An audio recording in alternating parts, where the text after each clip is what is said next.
After a big storm has blown through, the resulting damage could leave you wondering where to start. Before starting, be aware of the risks posed by damaged building products made with asbestos, fallen power lines or sharp unseen objects. Asbestos is likely to be found in houses and buildings built before 1990. Where storms have damaged houses built in this era, you should assume that any debris will contain asbestos. You will need a shovel, plastic tarpaulins, plastic bags, duct tape, and a bucket you can fill with water and plenty of rags. You'll want to protect yourself too with disposable overalls, a disposable P2 respirator, and gumboots or old boots that you can dispose of later. If you don't have disposable overalls, use some old clothes that can be thrown away afterwards. Don't consider washing or reusing them, as fibres become caught in the material and can be spread elsewhere. Right now, you've got to deal with this big mess to get your yard safe and clean, so let's get started. Assuming the sun has started to dry everything out, you will need to dampen it all down again to help suppress any fibres.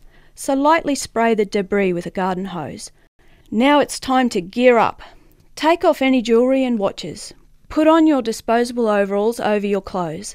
Now, step into the shoes or gumboots you will use during the cleanup, then fit your P2 respirator. Make sure the respirator has a tight fit to your face and creates a good seal. Take the time to do this correctly. Lastly, pull the hood up and over your head. This will protect your hair from collecting asbestos fibres. Okay, now you're ready to begin work. Small pieces of debris can be placed into thick plastic bags, but if you only have thin plastic shopping bags, then use these, but make sure you only fill them to 1/4 full and double or triple bag them and tie off each bag. Use the bag over your hand to pick up the pieces. After you have a handful, tie the bag up. Check that nothing is tearing the bags open or tape the tears closed if any appear. Tiny pieces of fibro on the ground can be picked up by hand or by using a shovel. Don't try and separate dirt and asbestos pieces. Place both the debris and soil into the bag together and assume it is all waste material. Again, don't overfill the bags, and double or triple bag the waste materials and tie off. Remember, the final aim is to have a neatly sealed package ready for pickup by truck or ute. To allow for easy pickup, place some dunnage timber as runners on your driveway, then put down your first tarp to form the base of your package and then the second tarp over that. Now that you have an area in which to place your waste debris, pick a large sheet of debris and lay it across the dunnage and tarps to form a sturdy base for the entire package that you'll seal later. Gently place it down onto the sheet without breaking it or accidentally abrading it. Now it's just a matter of stacking other large pieces on top of this sheet, followed by the waste bags of smaller debris. If at any time you see anything drying out, dampen it down again with a light spray from the hose. Back in the area of damage, it's best to wet wipe any flat surfaces around the debris to ensure all asbestos fibres have been safely captured. Use a wet rag once and then fold it in half to use it a second time only.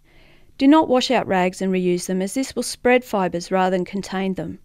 Dispose of wet rags in a waste bag and seal it. Once everything is stacked on the tarp, place all the collected individual waste bags on top. Fold over the first layer of tarpaulin and tape it closed. Now you need to take off your PPE carefully. If possible, stand on a clean piece of tarp or plastic to capture any asbestos fibres that may fall off during this process, so they can be captured and disposed of as well. Wet yourself down to dampen any loose fibres that may be stuck to the overalls or clothes that you're wearing. Take off the damp overalls by rolling them inside out as you remove them and then dispose of them into a waste bag. Step out of your gumboots and into your other shoes. Now wash and clean down your gumboots. Pick up the tarp or plastic you were standing on and fold it together and also put it into a waste bag. Lastly, after everything has been disposed of, you can take off your P2 respirator and dispose of it in the waste bag as well. Double bag the contents and add it to the waste package pile. Now that everything is safely contained in the package, you can finally seal it closed with duct tape. Look for any sharp edges that may tear through the tarp and reinforce them with tape. Now, thoroughly wash your hands and shower off, washing your hair to remove any possible residue from the cleanup activity. Congratulations! You've now safely secured the scattered debris into one or more neat packages ready for removal by yourself, local council team or licensed asbestos waste carrier. Refer to the Queensland Government Asbestos website for more information about safe work procedures and your local council for more information about waste tips. Good luck with the rest of the clean-up and repairs to your home.